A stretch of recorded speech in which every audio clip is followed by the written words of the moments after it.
In this video I will show you how you can solve the Forza Horizon sign-in needed error. Turn off the game and enter the settings.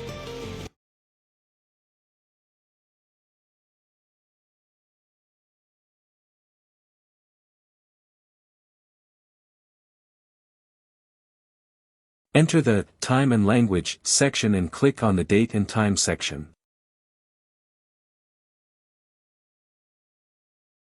Turn off and turn on the Auto-Tune section and press the Sync button.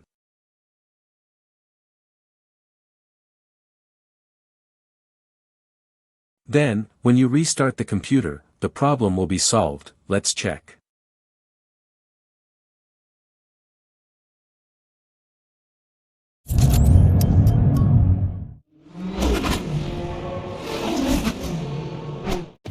Don't forget to like the video and subscribe to the channel to support me.